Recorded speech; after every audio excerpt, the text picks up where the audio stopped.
Once upon a time there was a witch who lived deep in the woods outside a kingdom. People called her the Witch of Whispering Willows, and though she was feared, that wasn't her fault. It was her power.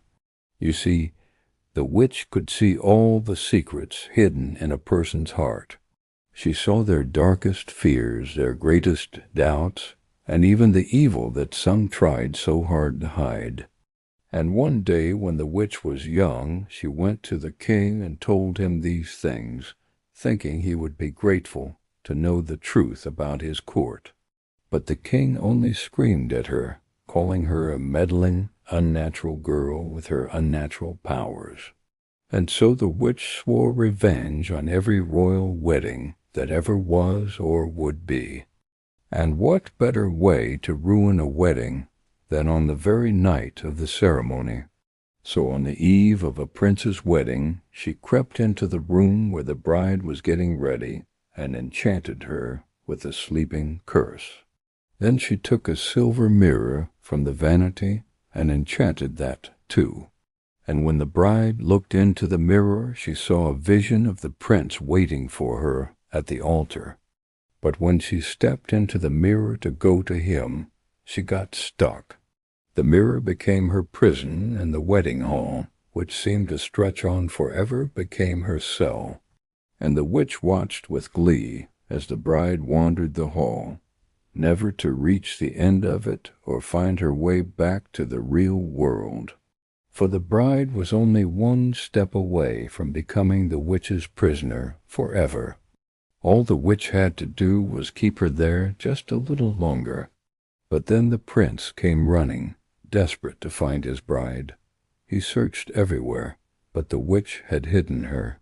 And when he found the mirror, she whispered to him, "Break it, and you shatter her too." But the prince couldn't do that. And instead he ran out of the room, tears streaming down his face. For days he wandered the kingdom looking for a way to save his bride, but found none. And meanwhile the bride wandered the endless hall, encountering all the living shadows of herself that the witch had conjured up. There were doubts that whispered in her ear, saying she wasn't beautiful enough or worthy enough for the prince. There were fears that made her feel like she wasn't strong enough to escape the witch's curse. And finally, there were temptations, beautiful illusions of other princes who wanted to marry her and set her free. But no matter what she encountered, the bride stayed true to herself and kind to all living things, even the nasty little imps that the witch sent to torment her. And eventually she came across a door at the end of the hall. Behind it she felt the presence of the witch. And when she opened the door, she saw her sitting on a nearby chair, looking at her own reflection in the mirror. But the bride could see that the witch was trapped in there too, and she called out to her, "Why are you doing this?" And the witch turned around, hatred burning in her eyes. "Because once the king called me unnatural and ruined my life. So now no royal bride will ever have the chance to become a queen." And the bride felt nothing but pity for her. "You're not ruining their lives, you're ruining your own. Why don't you let us help you?" But the witch laughed. "Help me? How can you help me? I am cursed to wander here forever." Then the bride walked up to the mirror and gently touched its surface. Suddenly visions filled her mind. She saw the witch as a young girl, full of joy, running through a field of flowers. She saw her being shunned by other children for being different. She saw her confiding in her mother, who told her, "You may be different, child, but that makes you special, not a freak."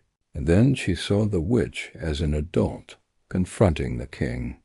But instead of being ignored or ridiculed, she could have been shown kindness. And the bride realized that the witch wasn't born with a wicked heart. She was made that way because of all the pain she endured. And so the bride reached out to touch the witch's reflection, and the moment she did, the mirror shattered, releasing the witch's spirit, who looked at her with surprise. But before she could react, the bride embraced her. "I'm sorry you had to go through all that. I'm sorry you're in so much pain. I'm sorry nobody showed you any kindness when you needed it the most. But please don't be afraid. I want to help you." And as she held the witch, all the anger drained out of her body, replaced by warmth and gratitude. "Thank you," she whispered. "Thank you for showing me that even though my heart is broken, I can still choose to be good." And the bride smiled. "That's right, and you're not alone anymore. I'll always be with you."